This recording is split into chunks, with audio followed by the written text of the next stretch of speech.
दोस्तों बात करें तो यहाँ पे स्मार्टफोन्स का जमाने में काफी ज्यादा चेंजेस आ रहे हैं और 2024 को देखूं तो बहुत ही ज्यादा अजीब है। जहां इस साल अगर मैं देखूं तो मोबाइल फोन के अंदर आपको काफी ज्यादा एग्रेसिवनेस देखने को मिल रही है। कुछ ऐसी कंपनीज है जो एक जमाने में बहुत ज्यादा एग्रेसिव हुआ करती थी लेकिन अब के समय में इतना ज्यादा एग्रेसिव नहीं है। और हाँ, यहाँ पर मैं Xiaomi Realme की बात कर रहा हूँ क्योंकि आज के समय में जो एग्रेसिवनेस है ना iQOO में दिख रही है और हाल ही में लॉन्च Nothing Phone 2a में भी दिख रही है। अब आप बोलोगे यार Nothing Phone 2a में कैसी क्या दिख रही है, क्योंकि यार प्लास्टिक बिल्ड के साथ आता है, ऊपर से बक्स में चार्जर भी देखने को नहीं मिलता। लेकिन आप ये सोचो कि नथिंग ने इससे पहले जो फोन लॉन्च किया था उसकी कीमत 45,000 रुपए थी और आप जो फोन लॉन्च किया उन्होंने यहाँ पे उसकी कीमत स्टार्ट हो रही है 24,000 रुपीज से और ऑफर वगैरह लगा के तो और भी कम यहाँ पर हो जाता है। अब फोन 2a के बारे में बात करें तो बहुत सारी चीजें। सबसे पहली चीज, डिस्प्ले ठीक ठाक उन्होंने कर दिया है। यहाँ पे UFS 2.2 स्टोरेज दे रहे, 3.1 नहीं दे रहे और LPDDR4X रैम है। लेकिन एक चीज अच्छी करी, Android 14 out of the box दे रहे हैं।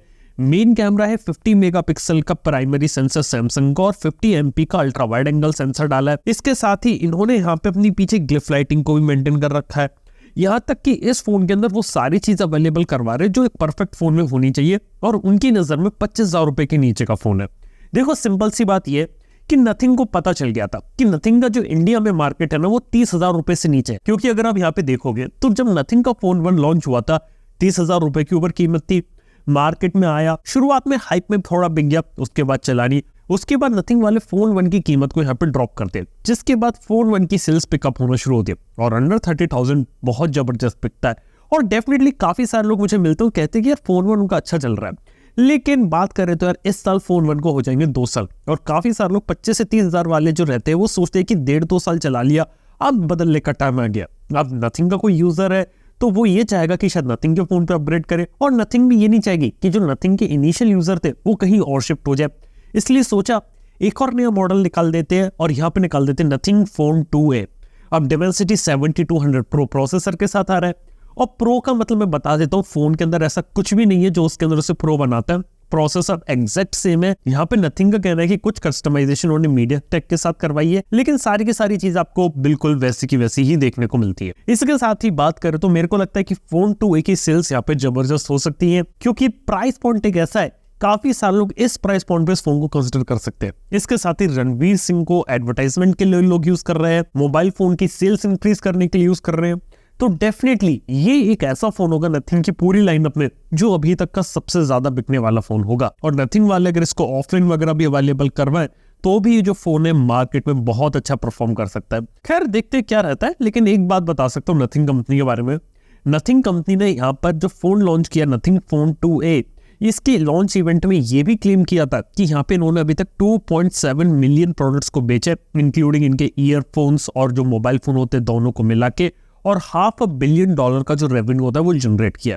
एक कंपनी जो नहीं है उसके लिए काफी अच्छी चीज है, लेकिन देखने वाली बात है कि अब यहाँ से नथिंग का डायरेक्शन क्या होता है और नथिंग फोन 3 जिसको ये लोग प्रीमियम प्लेस करने का सोच रहे थे वहां पर ये लोग क्या करते हैं। खैर बात की जाए तो इंडिया के फोन मार्केट के अंदर ये एक चीज तो मैं देख रहा हूँ जिसके अंदर हो यहाँ पर ये रहा है कि यहाँ पे कोई भी जो नई कंपनी यहाँ पे फोन लॉन्च कर रही है वो यहाँ पे अपनी प्राइसिंग को एग्रेसिव रख रही है। चाहे हम बात करें iQOO की, उससे मार्केट में अपनी जगह बनानी है, नथिंग की बात करें उससे मार्केट में जगह बनानी है, या फिर बात करें हाल ही में लॉन्च लावा ब्लेज कर्व 5G की।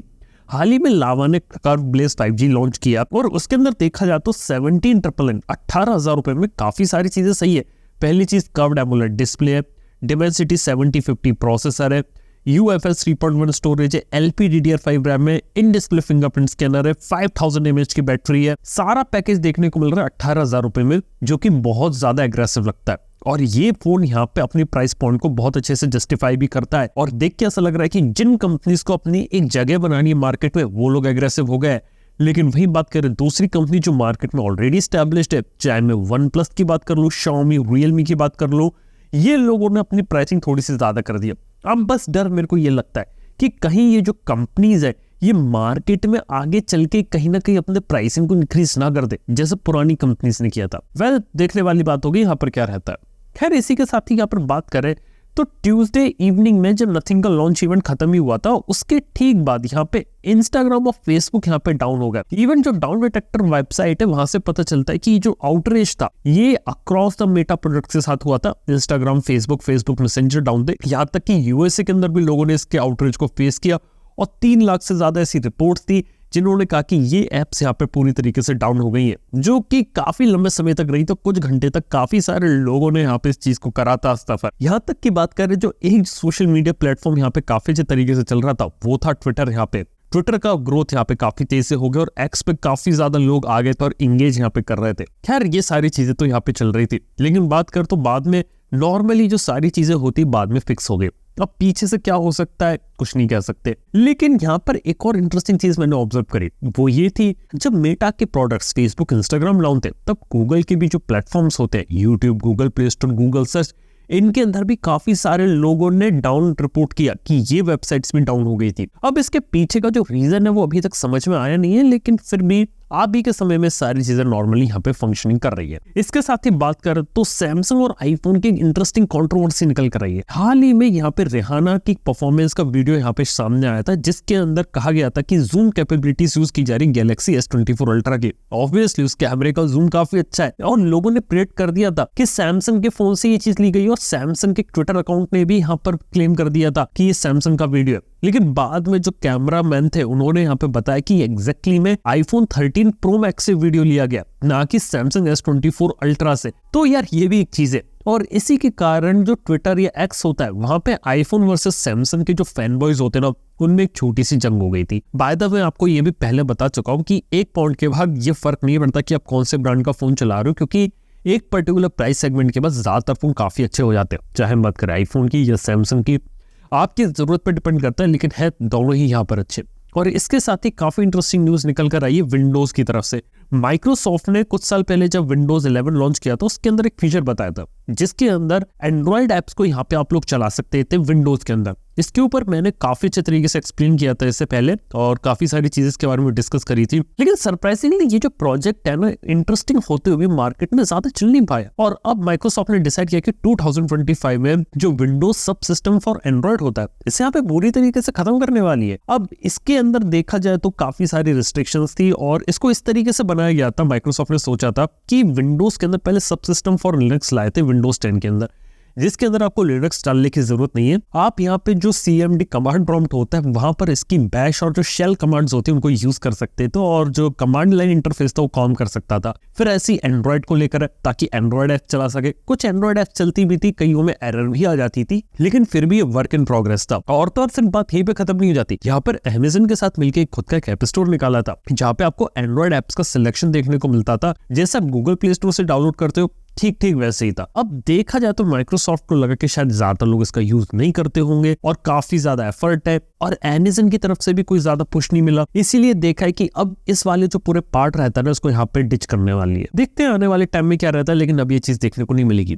लेकिन इसी के साथ ही Google Play Store versus startups के बारे में बात करना चाहूंगा। हाल ही में आपको पता है कि शादी.com, नौकरी.com, कुकू FM ऐसी काफी सारी एप्स को प्ले स्टोर से हटा दिया गया था, लेकिन उसके तुरंत बाद ही ये एप्स यहाँ पे वापस आ गई, मतलब 24 घंटे के भीतर ही। एग्जैक्टली में हुआ क्या था और क्या फर्क आया मैं आपको समझाता हूँ। सबसे पहली चीज जो हुई थी यहाँ पे कि जो एप्स होती है ये जो बिलिंग करती थी खुद की करती थी, जिसके अंदर गूगल को कोई रेवेन्यू नहीं मिलता था। इसके बाद गूगल अपनी प्ले स्टोर की पॉलिसीज में चेंजेस लाता है, जिसके अंदर कोई भी कंपनी या कोई भी ऐप डिजिटल गुड्स और डिजिटल सर्विसेज को बेचती है और अगर वो गूगल की सर्विसेज का यूज करती है, गूगल प्ले स्टोर पे रहती है, तो हमें गूगल की बिलिंग सिस्टम का यूज करना पड़ेगा, जिस कारण से जो कुछ परसेंटेज होता है, कुछ कट होता है, वो आपको गूगल को पे करना पड़ेगा। अगर ये लोग गूगल को पे नहीं करते, बिलिंग सिस्टम गूगल का नहीं अपनाते, तो गूगल इनको ऐप स्टोर से हटा सकती है। और यही हुआ, इन ऐप्स को गूगल से हटा दिया गया था, लेकिन फिर ऐप्स वापस आ गई।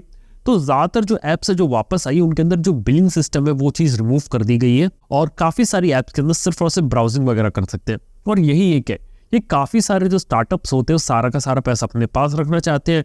वो ये नहीं चाहते कि हर एक ट्रांजैक्शन पे हम गूगल को कुछ ना कुछ कट यहाँ पर दे। तो ये एक चीज, छोटी सी चीज यहाँ पे चल रही थी मार्केट के अंदर, तो उसके बारे में सोचा कि आप लोगों से बात करें और आप लोगों को एक क्लैरिटी इन्फॉर्मेशन यहाँ पर दे। अब इसमें कौन सही कौन गलत आप लोग डिसाइड कीजिए, लेकिन आज के इस पॉडकास्ट के अंदर इतना ही। ये कुछ इस हफ्ते की काफी इंटरेस्टिंग टेक न्यूज़ जो मेरे को लगी, तो मैंने आप लोगों के साथ यहाँ पे शेयर करी। थैंक यू आपका बने रहने के लिए। मैं आपसे मिलता हूँ नेक्स्ट वन के अंदर। Good bye.